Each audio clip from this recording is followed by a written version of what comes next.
Good morning, Coolest Coast. It's time for Coffee with Kristin and Tina. Good morning, everyone. Welcome to this episode of Coffee with Kristin and Tina. We're your hosts. This is Kristin Odell. I'm Tina Prigge. So happy to see you. Is it officially summer, Kristin? I don't know. It sure feels like it, doesn't it? I like to see you've got shoulders. I've got short sleeves. That's No, certainly something. I was just thinking I went from a hoodie last week to a tank top this week. What? And is your air conditioning on? That's the true test, I Yeah. Oh, yeah, suppose. it is. Doug Odell melts if it gets, warmer than like 72 in our house. So here's the Love, thing. On love it. Saturday, it was like this beautiful, it started off to be this beautiful, warm summer day, right? I had the air conditioning turned on. By the afternoon, because we're so close to the lake, the fog had rolled in. And I'm like, guys, I'm turning the heat back on. Let's switch gears here. Yeah.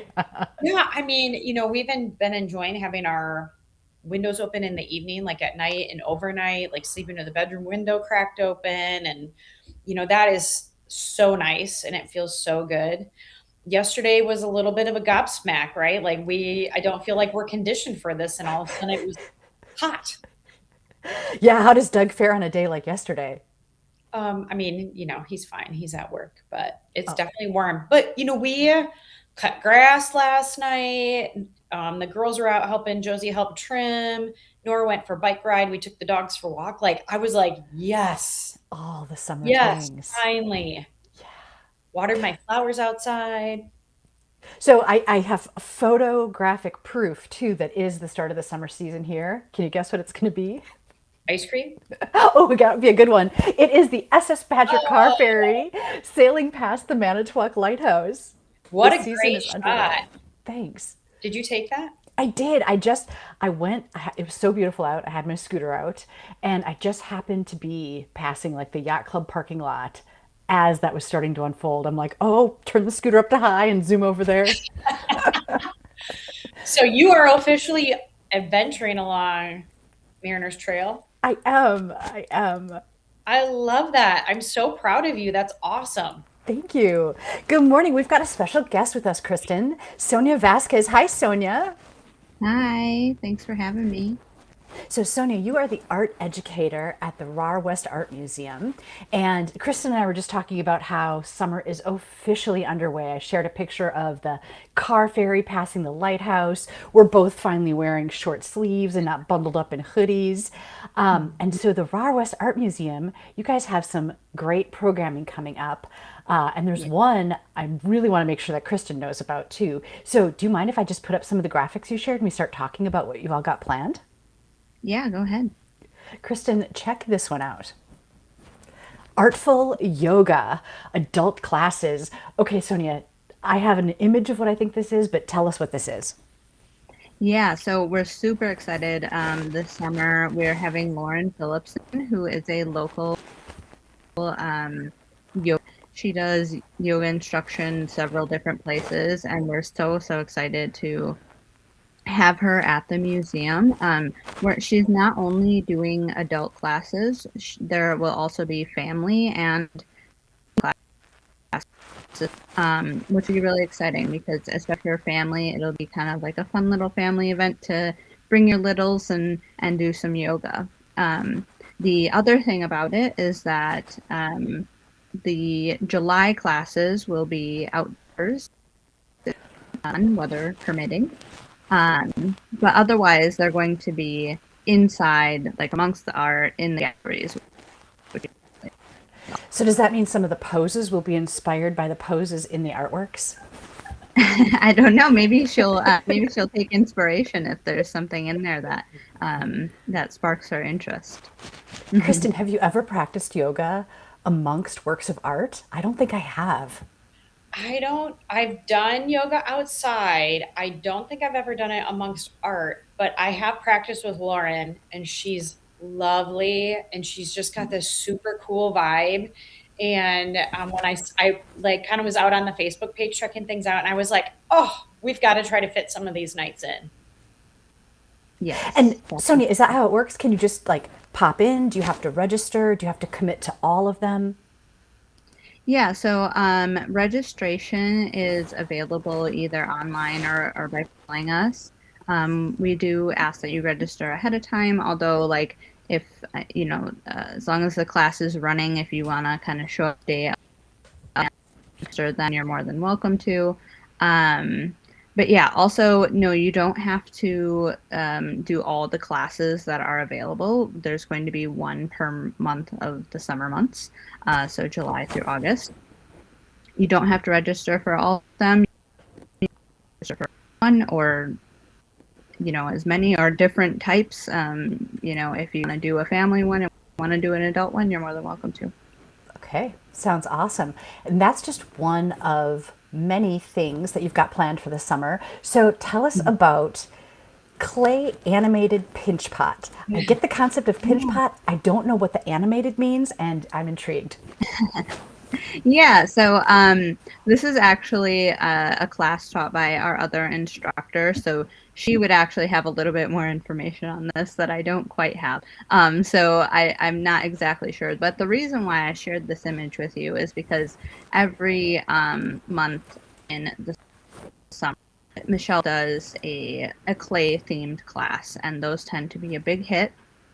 And people really like to get their hands clay and play around. So those are really cool classes for the youth this summer. Okay, registration required? Yep. So again, same thing, register either online or by calling us or stopping in. And as long as the class is going and there's spots available, you can register day of if needed. Okay, and it looks like it says ages 5 through 12. What a fun thing to do, or for your kids to do this summer. So what do you think, if you had to guess, like Kristin, what do you think animated means in that title? That's a good question. I mean, if we think way back, like think the original Rudolph. Those were little clay images, weren't they? Oh, claymation? Yeah. So, although that doesn't really go with pot. Yeah, I don't know. Maybe it'll be like the forming of the pot animation. Do you have to be animated while you make the pinch pot? Is that what it is? Yes, you have to doing things and moving with the clay. Jazz hands and then you pinch. Yes. Okay, so if you've got more, if people have questions about any of these classes, Sonia, can they just reach out to the museum? Yeah, more than welcome to give us a call or stop in, answer any questions. Okay, awesome. Hey, how about after this broadcast, in the link, put the phone number, put the website, any information like that that people might need to contact. Will do. Okay, so moving on, an adult paint and sip class. So these tend to be pretty popular. We try to host them, again, outside on the East Lawn. We're really trying to utilize that space because it's really developing now, especially with McKeely out there and some of our other schools. The East Lawn is just especially beautiful in the summer with all the hard work that our volunteers do and everything. It's really beautiful space to be in. But paint and sip, just like it sounds, having some drinks while recreating one of the artworks in the collection, which was up on the screen there. I believe it was Tete de Femme. Tete de Femme. That's the one that we will be recreating on canvas while we paint and sip. So is Tete de Femme, is this a piece that's in the Rahr-West's collection? Yep. It is part of the permanent collection. I always try to tie everything back to the collection or exhibits that we're having if possible. So I feel like doing a paint and sip along with artwork from the collection just kind of hand in hand. Yeah, no, that is an awesome tie-in. Are you the one teaching the course or the event? Yeah, so pretty much all the adult and teen classes are taught by me, and then our other instructor, Michelle, she does primarily the youth and littles and whatnot, and some all ages classes as well. Okay, so paint and sip. If somebody's going to participate, what do they need? Do you have to bring your own supplies? Do you have to bring your own things to sip? Do you need to wear an apron? What do you recommend? So the only thing that we require that I notice is maybe incorrect on that image is that you have to be 21 plus, because there's going to be alcohol served, whether you're drinking alcohol or not. There's that. Any supplies are going to be totally included for majority of our classes. I would say nearly 1%. We're always going to give you the supplies and everything that you need to make the art that we make in the classes. Trying to think of anything else. Yes, apron. We have also, so don't need to bring aprons. Drinks. We'll have drinks for you as well. That is with the registration. Okay, that makes me realize we didn't mention, is there a fee for each of these activities? Yes. So it kind of varies across the different classes and the different age groups. So best thing to kind of do to check things out is to check out our website. They're all listed on there. You can also register through there. If you're a member, you get them a little cheaper, especially younger classes. It's basically 50% off if you're a member. So it's a pretty good deal. All right, viewers, great reason to be a member of the Rahr-West Art Museum if you're not already. Kristin, have you ever done like a paint and sip or any kind of guided painting class like that? I have done a couple of classes, and we're going way back, where you get a group of ladies together and do it.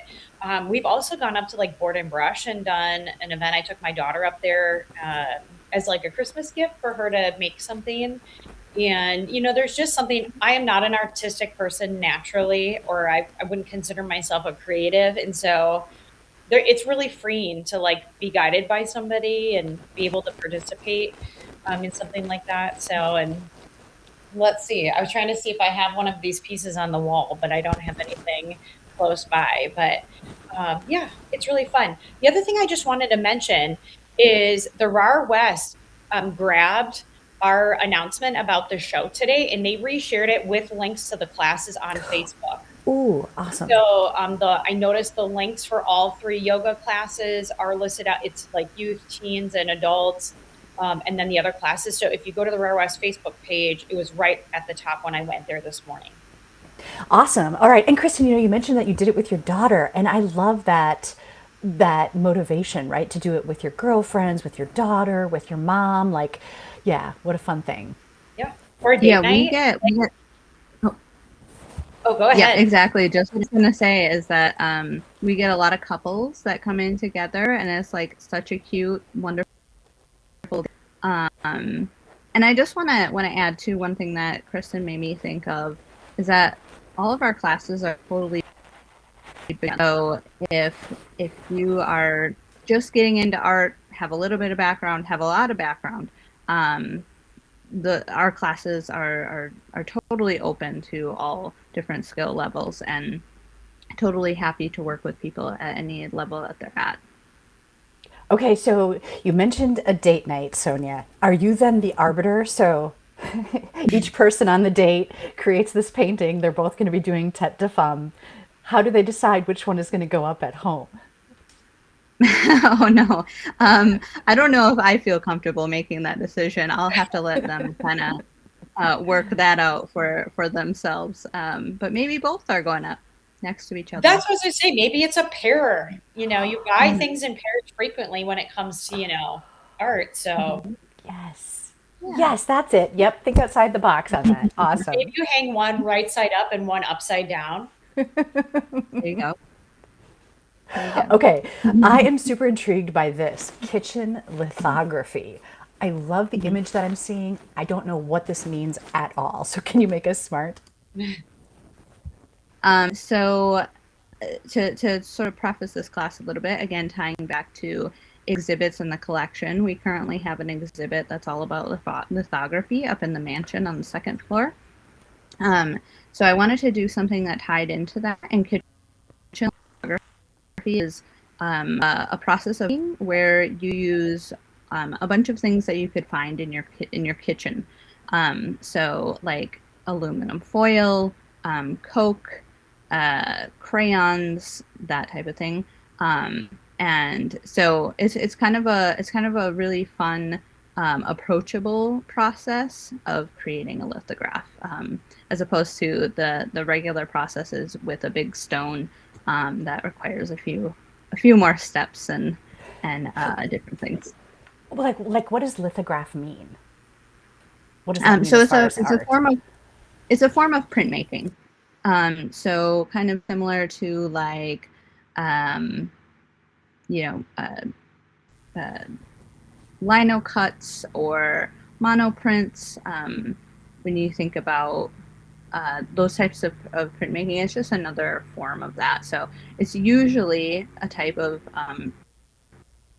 where you can recreate and apply ink to be able to get multiple prints. Oh, gotcha. So, okay, Mhm. I'm looking at the picture then in the graphic, which is quite Mhm. beautiful, these flowers. And are they on Mhm. aluminum foil? Or Yeah, so the graphic is actually, kind of just made in Canva. It's not an actual thing. oh, But the idea is to be able to draw on aluminum foil, ink it, and print it.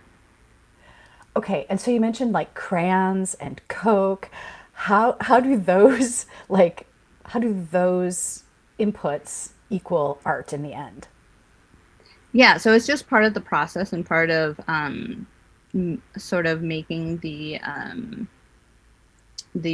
crayon sort of stick to the ink.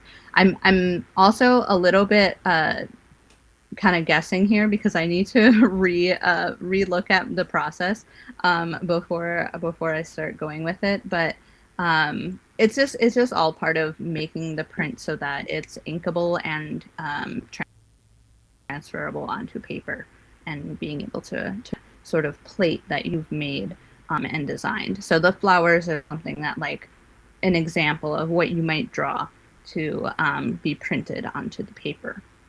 Okay, cool. And so then that process, the class, when people attend, what they learn, is that something they can possibly replicate at home?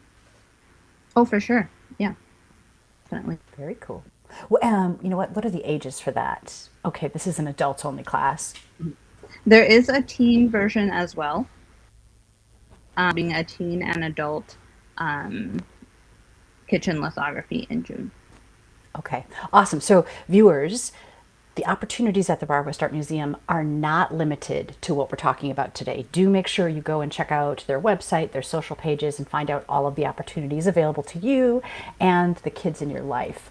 Okay, speaking of kids, teen class, symbolism, art bingo. Yeah. Mhm. Yeah, so I put this one up because I'm, again, also doing an adult version of this. So just wanted to share an image, that kind of represent both of them. But I thought this would be a really fun way to do bingo, where you kind of draw in your own bingo cards, and then we play bingo as usual, and there will be some prizes to be won.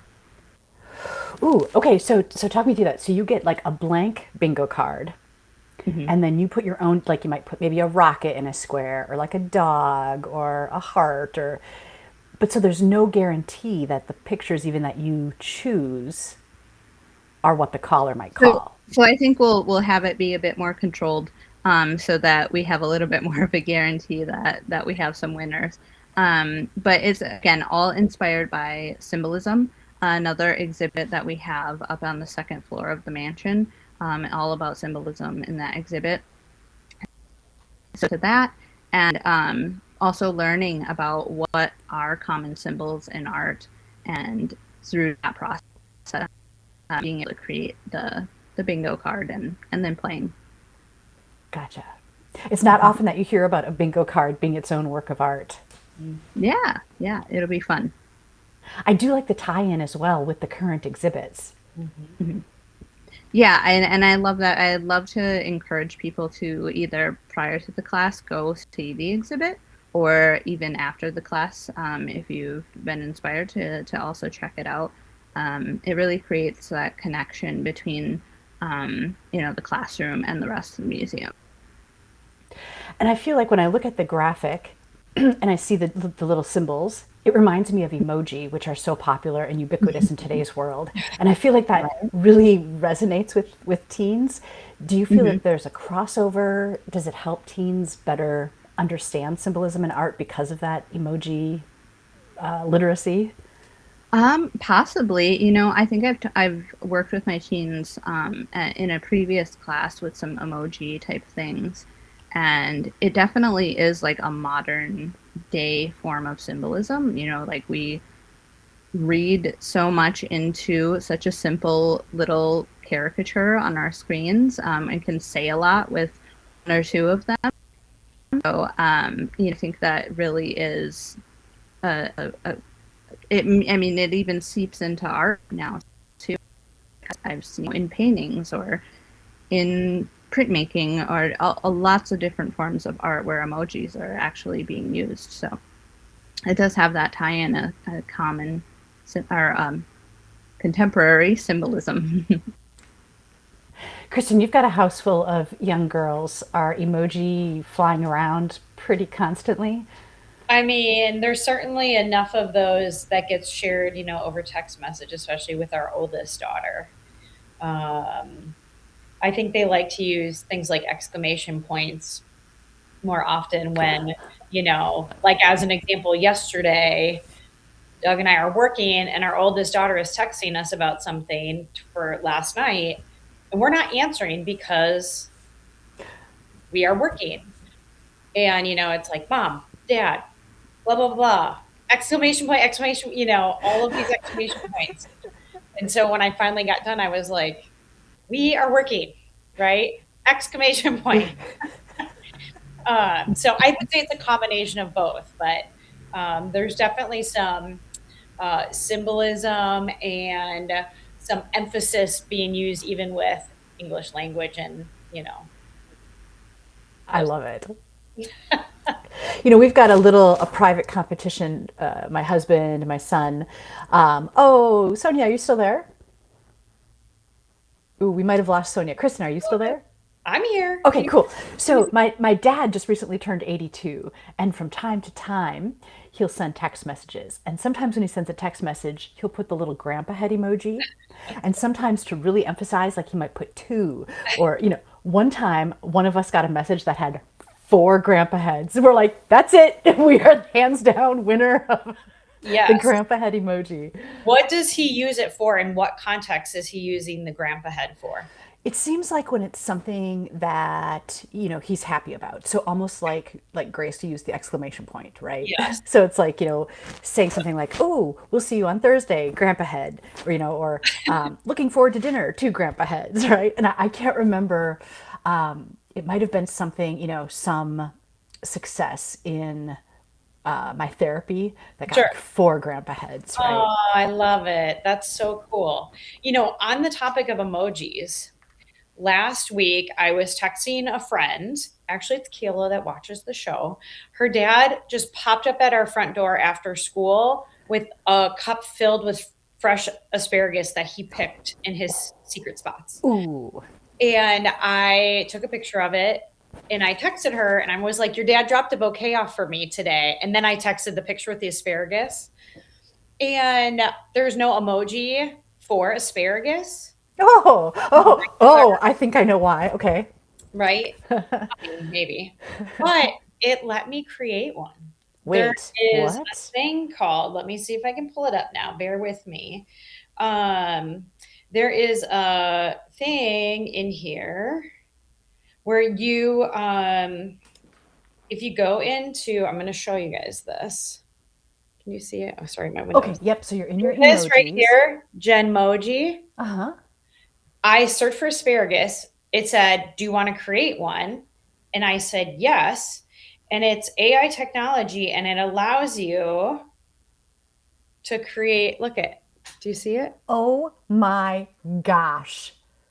I So had no idea, Kristin. it let me create the asparagus emoji to use with her. Now I didn't look back, like, is it in my regular catalog of emojis now? I don't know. Oh. Um, Oh, I but would hope so. it is kind of fun because if there's not an emoji and you're like, I really wish there was an emoji for this, you can create it now. Okay, I know what I'm doing today. New art, new Are you, art. are you using an iPhone? Is that an iPhone? That's an iPhone. Mhm. Okay. Okay. Yeah. Did that just like come out with the latest update? I have no idea when it appeared. And I've never really been like offered it before until I was trying to send her asparagus and I was typing it in, in emoji you can search. And then I think it prompted me. Oh, so maybe by searching for it, it brought up the prompt. So maybe the prompt isn't there unless you search for one that doesn't But the exist. little button for Gen emoji is there all the time. So I never noticed. I'm going to have to check. try it. See if you can like, think of something fun. You're And not doing like a beta release, are you? not that I know of. Okay. Maybe they're testing me and I don't even know. Let's try. Let's see. Do you think there's an emoji for hoop earring? Yeah, okay, so I started typing and it says create a new emoji. See it? Yes. So if I click it, and I asked it hoop earring. Let's see if it's gonna do it. Here, we can watch it together. Look. Oh, wow. What? So we can almost literally communicate via emoji, that means. Basically, yeah, you can. It looks like you can also just click on it and create one. So Okay, viewers, if you were going to create an emoji, give us an example of an emoji that you would like to create. okay, I just typed in clear glasses because you have clear glasses on. Let's see how it does. Oh. They look just like your glasses. One emoji that I've noticed is missing, right? Like when I post that we're having coffee with Kristin and Tina, it only gives me like a very old style coffee cup, right? Where it's kind of shallow with just like a one finger handle. And I'm like, that doesn't quite convey the Yes, coffee I'm going for. and it has like a saucer. Yeah. Modern coffee cup. Go. Let's see. If this works, I'm going to text it to you right now, and then we can. Oh, it still has a saucer. It just added like a emblem on the front to make it modern. Let's see. I'm going to use okay, no name brands. I just learned that. Let's do disposable coffee cup. How about that? Oh, sure. Yeah. Yeah, that would work. I feel like that's the more modern version of. No, doesn't like that either. Ooh. Okay.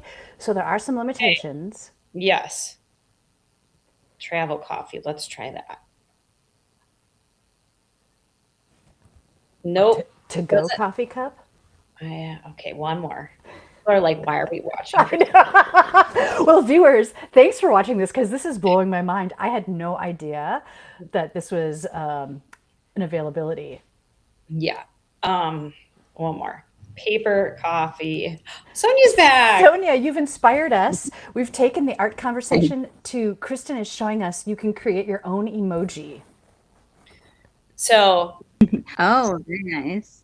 the travel coffee cup kind of is a no-go. It doesn't like that. So I've got to figure out what that means. Okay, awesome. She was explaining that she wanted to send an asparagus emoji. It doesn't exist, but then the AI on her emoji It allows you deck to create said, it. hey, would you like to create one? I mean, I'm kind of a coffee cup snob, but like I take my big 16-ounce coffee cups with me many, many, many places, including into coffee shops where they will gladly refill them for you because they either don't have to do dishes or they don't have to waste another travel cup. Yeah. But there's, Tina, you and I talked about this. There's something about a good handle on a big cup that just makes the difference. So I agree. I agree. Hey, Kristin, you also shared, I want to put this up. Can you read this for us? I think that this is such an important message. yes. Okay. This says, and I should look up the book. This was the book I was reading last week. It says, worrying is carrying tomorrow's load with today's strength, carrying 2 days at once. It is moving into tomorrow ahead of time. Worry does not empty tomorrow of its sorrow. It empties today of its strength. And that's from Corrie ten Boom. She was actually a Auschwitz survivor. But it was not in that quote came from a different book. That quote was within another fiction book that I was reading. Yeah. Isn't that Yeah. powerful? Yeah, that is a powerful message to, yeah, why worry? Why introduce doubt when there need be none? Why worry about something that you don't even know if it's coming? Just enjoy the moment. Right. Yeah. So that quote came from the book The River is Waiting. So it was within that book. But I just thought, a lot of people carry mental health. May is Mental Health Awareness Month. Mental health issues, stress, burnout, and that little snippet, that little quote right there really exemplifies how much we carry on our shoulders when we are not even just in the present today and what's right in front of us, but also when we're looking forward and carrying the weight of those other things. So, Yeah, give ourselves permission to let it go. yeah. Hey, your mom said, how about coffee mug? Ooh, let's Good try it. thinking. Let's see.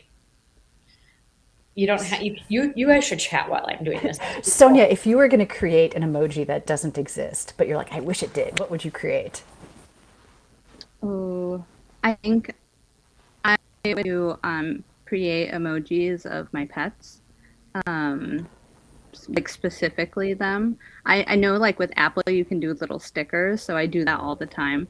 But to have a little emoji that looks just like my dog's, that would be great. So coffee mug definitely gave us a better image. I like it. Yep, that's what I have in mind. I love it. That is much better. Thanks, Vicky. Great suggestion. Sonia, I love that idea because we have 2 Labradoodles and it would be so cute if I had little emojis that look like them. And it seems like it must be possible because you can create your own little avatars, right? Like we've got, I don't know if I've got any saved here. Yeah. Oh, well, right? Like it's got the gray hair, the glasses. It's Did you use AI to put your bio leg on there? no, those themselves are the emoji, and that's why it's so low res because it's the actual. But it doesn't exist otherwise, so I should ask the Gen emoji if it can generate one. Yeah, that's true. If you do it, you have to save it and tell us about it. Okay, will do. Well, ladies, thank you. This has been a great way to start our Wednesday. Sonia, thanks for bringing up all of the, well, not all, but a good snapshot of some of the classes that are being held at the Rahr-West throughout the summer. Sonia, when you were talking about one of the classes, you mentioned doing it outside, and then you mentioned a name, like you said, like McKinley or something is there, or I didn't catch it and I didn't know what it meant. Yeah, McKeely. So she is one of our newer sculptures. We acquired her, was it 2 years ago now, maybe? She is a Deborah Butterfield sculpture. So essentially she looks like a horse, but it looks like she's made out of wood, but it's actually metal, so that it's, can withstand the elements outside. So she's really awesome. People love to see her. It's like looking at a full-size horse out in the front lawn. Oh yeah, right. Okay, and you can see that even when you're driving by. So it has a name, McKeely. McKeely, yep. Got it. Thanks for making us smart today. Cool. All right. Our guest this morning has been Sonia Vasquez, art educator at Rahr-West Art Museum. You've been watching Coffee with Kristin and Tina. This is Kristin Odell. I'm Tina Prigge. We'll see y'all next time.